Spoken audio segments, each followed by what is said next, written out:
Halo adik-adik, hari ini kita akan terbang ke Sumatera Utara untuk mengungkap asal-usul Danau Tauba yang penuh keajaiban. Dahulu, ada petani miskin bernama Tauba yang menangkap ikan mas raksasa berkilauan emas. Saat ia pulang, ikan itu lenyap dan berganti menjadi seorang putri cantik jelita. Putri itu mengaku dikutuk dan berterima kasih pada Tauba. Tauba jatuh cinta dan melamarnya. Sang putri setuju dengan satu syarat. Tauba tidak boleh pernah mengungkit bahwa ia adalah jelmaan ikan. Tauba pun berjanji. Mereka menikah dan memiliki anak bernama Samosir yang agak nakal. Suatu hari, Samosir memakan bekal ayahnya hingga habis. Tauba yang marah besar, tanpa sadar berteriak, "Dasar anak ikan!" Seketika, Tauba melanggar janjinya. Sang istri menangis, menyuruh Samosir lari ke bukit tertinggi.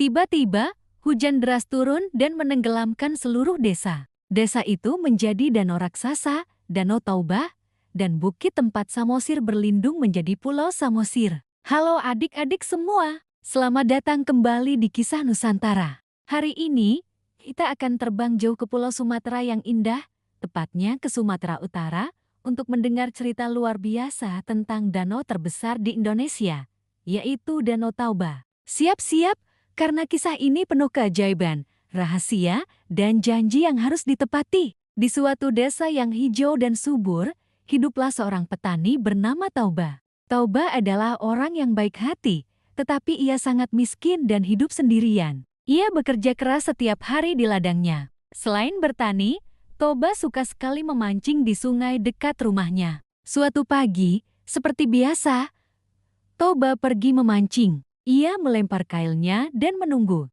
Lama sekali Tauba menunggu, hingga akhirnya kailnya tersentak. Wah, pasti ikan besar, pikir Tauba gembira. Ia menarik kailnya sekuat tenaga. Dan benar saja, Tauba berhasil menangkap seekor ikan mas yang sangat besar. Tapi tunggu dulu, ikan ini bukan ikan biasa. Ikan ini memiliki sisi keemasan yang berkilaan seperti permata. Ikan itu sangat cantik dan berwajah lembut, seolah-olah ia bisa berbicara. Tauba membawa ikan ajaib itu pulang dan meletakkannya di tempayan air. Ia ingin segera memasak ikan itu.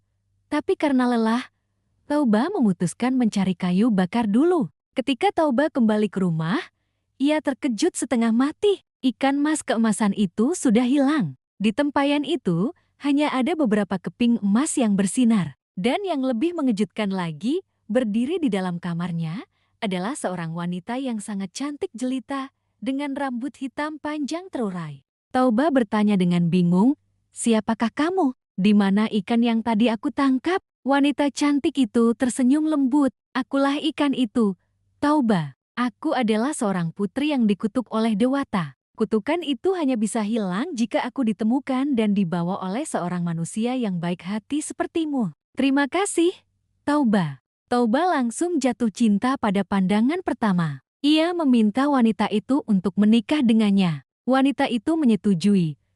Tapi ia mengajukan satu syarat yang sangat penting. "Aku mau menikah denganmu, Tauba. Tapi ada janji yang harus kau pegang seumur hidupmu.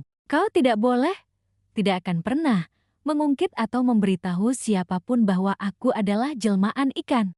Jika kau melanggar janji ini, maka bencana besar akan menimpa seluruh desa kita." Tauba mengangguk mantap. "Aku janji, aku tidak akan pernah melanggarnya." Mereka pun menikah dan hidup bahagia. Tak lama kemudian, mereka dikaruniai seorang putra yang diberi nama Samosir. Samosir tumbuh menjadi anak yang lincah, tapi sayangnya, ia juga agak nakal dan sangat malas. Ia sering menolak membantu ayahnya di ladang. Suatu hari, sang ibu memasak bekal makan siang untuk Tauba dan meminta Samosir mengantarkannya ke ladang. "Samosir, cepat antarkan bekal ini untuk ayahmu. Beliau pasti sudah lapar," kata sang ibu.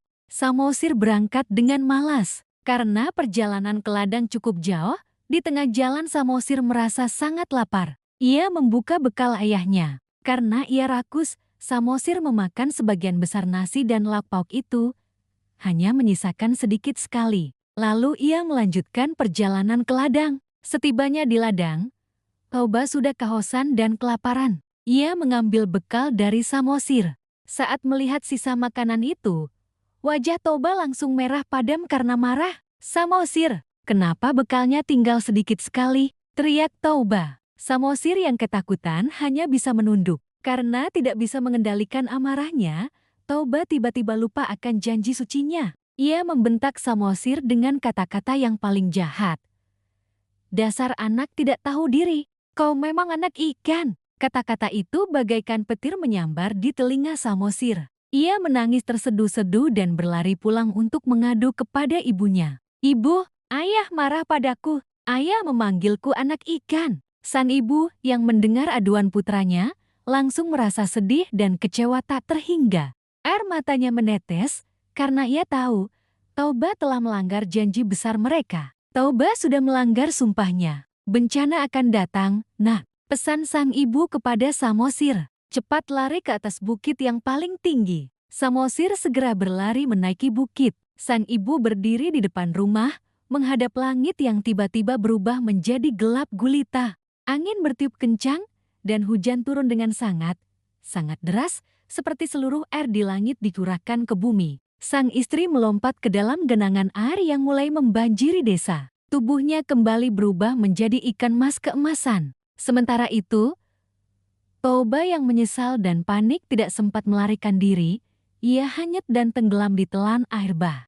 Hujan terus turun selama berhari-hari dan bermalam-malam, hingga seluruh desa itu tenggelam dan menjadi sebuah danau raksasa yang sangat luas. Danau itu pun dinamakan Danau Tauba untuk mengenang petani yang melanggar sumpahnya. Dan bukit tinggi tempat Samosir berlindung, bukit itu tidak ikut tenggelam dan puncaknya tetap menonjol di tengah danau. Bukit itu kini kita kenal sebagai Pulau Samosir. Jadi, begitulah kisah Danau Tauba dan Pulau Samosir tercipta dari sebuah janji yang dilupakan dan air mata seorang putri ikan. Sampai jumpa di kisah Nusantara berikutnya.